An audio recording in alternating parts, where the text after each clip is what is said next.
A recession is coming. Yes, you heard me right. And if we're not already in it, it is very, very close. And that is because recessions are just naturally cyclical. They always tend to happen after long, extended periods of growth, which we've seen for the last 10 to 12 years. Now, are we in a recession in the housing market? Things are cooling off though. And today we're going to be diving into the August market trends report, which is going to be covering the data and statistics from the month of July here in the Denver metro area.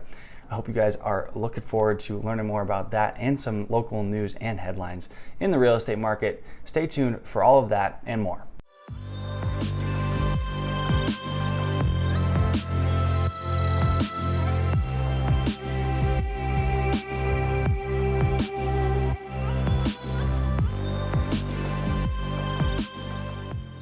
Welcome back to another video, or welcome if this is your first time finding my channel. My name is Johnerson. I am your Denver Modern Agent, and today we're going to be talking the market statistics and report as I mentioned in the intro. So let's just dive right into it and jump right into the first statistic that I always like to touch on, which is active listings at month's end. We had 7,361 active listings, which is up 21% month over month, and it's up nearly 82% year over year. So we're starting to see a lot more listings come to the market, and honestly we're starting to see a lot more listings sit on the market due to some expectations that may not have been set properly for these sellers who think that they're still going to get top dollar for their home. Now, closed homes at month's end, we had 4,279 closed homes, which is down 21.2% month over month and down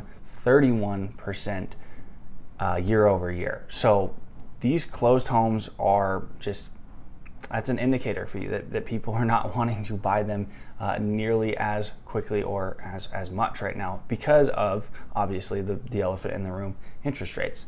It's freaking a lot of people out. However, there are a lot of creative ways to get into a home where you don't necessarily have to stay committed to that rate for the entire period of owning that home. And if you need some strategies around that, don't hesitate to reach out to me. My contact information is down below in the description. Now, your average closed price at month's end was $690,935. That is both for attached and detached homes. That's down 3.3%. So you're seeing the average come down ever so slightly, which is a good sign. Prices are slowing down a little bit, and it's up still 11.04% year over year. Now, your closed median price was $595,000 for both attached and detached homes, which is down 2.5% month over month, and it's still up about 11% year over year. So yeah, prices are still increasing year over year. We're not seeing the massive amounts of appreciation that we were seeing month over month like we were, a year or two ago, where things were appreciating 6-7% month over month. It's just not the case. So yeah, you're going to have some periods where it's going to go down and some where it's going to continue to steadily rise as well in those other months. Now, your average days on market were 13 days, which is up 30% month over month and is up 44% year over year. So homes are finally sitting a little bit longer, and I think it's a little skewed because there are some homes that have just been sitting for, I've seen over 100 days now in the MLS, where there's been no price cuts, there's been no sorts of concessions offered by the sellers. It's just they're just wanting to stick with their price, and that's totally fine, right? At the end of the day, they're the ones that get to set that list price, and if they have time to hold on to it and sit on it, then more power to them. Now, I'm going to touch on those two key statistics, especially if you are a first-time home buyer. You need to listen up right now. If you are going to be purchasing a detached home, the median home price last month, what we saw was $650,000, which is down 2.9% month over month, and it's up 8.5%-ish year over year. And so why that's important to you? Well, if you're coming in underneath that median home price, you are less likely to lose money in the long run if you do decide to buy and hold real estate, especially if it's like a shorter time frame. I'm talking two to 5 years. That's short in my mind. If you're planning on holding it forever, I find an asset that makes sense to you, go after it and purchase it. Now, for your attached, median close price. We saw $408,000, which is down 5% month over month and up 7% year over year. So again, rewind this, go back, watch that if you need to know what those median home price numbers are, or reach out to me. I'd be happy to help you set you up on a search to make sure you're coming in underneath those median home numbers, home sale prices, and get you into a home that's going to be a great investment in the long term. As I said, all signs are pointing to an economic recession and a housing slowdown. However, there are still on average 1.72 months of inventory on the market. So an average American at 30 years old, if they were to come in and want to, buy a home, we're expecting to see them come in when rates actually drop again. However, if that happens, prices of homes are going to continue to rise, year over year, month over month, when those rates start to drop. So just be aware of that. If you are thinking about purchasing a home and you're waiting for those rates to drop, I would encourage you to consider to rethink that, talk with a mortgage professional, see what you can do in order to get you into the home that you love now. And then when rates drop, or if they drop, or if they go up, either way, you're in a position to take advantage of where rates are now. And then you're not, kicking yourself saying, oh, I should have gotten into that home when rates were higher and it was easier to buy, or, oh, I should have bought that home when rates were lower and now they're much higher. So there are strategies to help you guys out, especially with all the seller incentives right now. You can get into a rate that's not nearly as bad as what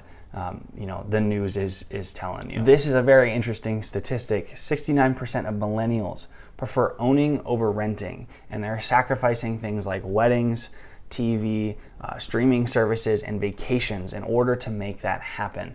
So if you're in that category and you're like, man, I want to get a home, reach out to me. I definitely know that feeling. I just purchased my home this year, and it's one of the greatest decisions I feel like I have ever made, and the sacrifices that I've made to get it were definitely worth it. And then a little bit of news in the mortgage industry. The demand for mortgages has hit their all-time low since 2000. So that just goes to show that a lot of folks are taking a step back from the housing market and potentially purchasing. So if you're looking to get into a home that you absolutely love, I would encourage you, revisit it, talk with a professional in the mortgage industry that will help get you lined up and set up for success, honestly, especially in a time like we're seeing right now, where there's opportunity in the market to get into a home for way less than what it is listed.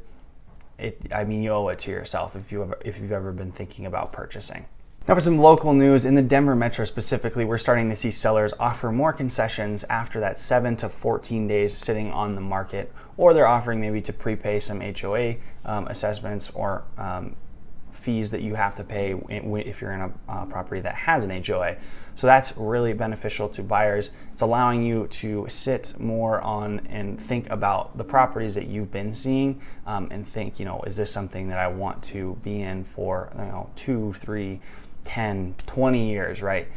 You're having some time to actually really analyze it and then move forward on if this is something that makes sense for you. Now, I don't want you to get that confused and think that we're actually in a buyer's market, because that's just not necessarily the case. We are still in a very much a strong seller's market. Homes are still selling really, really quickly if they are priced competitively and marketed very well by the agent that is helping the seller get their home sold. So if you see something that looks really, really good for the price, chances are they have it priced below what market value really is, below some of the previous comps that have sold in the past 1 to 3 to 6 months. And that's because the seller really does want to get the home moved and get into something else for themselves or for their family. Out of 51 cities, Denver's vacancy rate is one of the lowest in the country and among the national average. We're coming in around 0.7% vacancy rate, which is below the national average of 1.4% vacancy, meaning that this is still very much a supply issue in the Denver metro area. So if you're thinking that we're swinging into a buyer's market, we're not there yet, right? So just give it a little more time. However, if there's something that you love, you definitely need to be on top of it and be going after it with a local professional that can help you out. And then in terms of the amount of real estate agents Colorado gained this last year, which is just a fun statistic I like to keep track of as well. And then, just so you know, you might be getting a little more calls. We saw an increase of 2,469 agents in Colorado over the last year. So just be aware of that. We're seeing, more agents entering the market, and we'll see, how long they do last. It is a very challenging industry. Most agents actually take a bow and step away from the industry within their first 5 years. It's nearly a 90% failure rate. So it's pretty substantial and pretty crazy number to look at, especially when you're looking to get into the real estate industry. And the final thing I want to talk about is the number of listings on market. Just to put it into perspective, I said that we had an active number of listings of 7,361, which is, that's a decent number. Our record low was actually in 2021 with 4,056 listings. So we're at 7,500-ish, and we were down there around 4,000 last year. And the high in 2006 was 31,989 listings. That is what you call an extreme buyer's market. So we need to see a massive increase, 3-4 times over in terms of listings for us to get and enter into this buyer's market that everyone keeps talking about and wanting. So I hope you guys found some value in this video. If you did, be so kind, leave me a like, drop me a comment down below what you're seeing in your local markets, or if you're struggling with anything here in the Denver market. I'm happy to connect, happy to help you out. And be sure to subscribe for all the latest videos. I'm dropping videos weekly on Tuesdays for home tours, as well as some of these value adds as well. I appreciate you guys so much. I hope you have a great rest of your day, and catch y'all in the next video.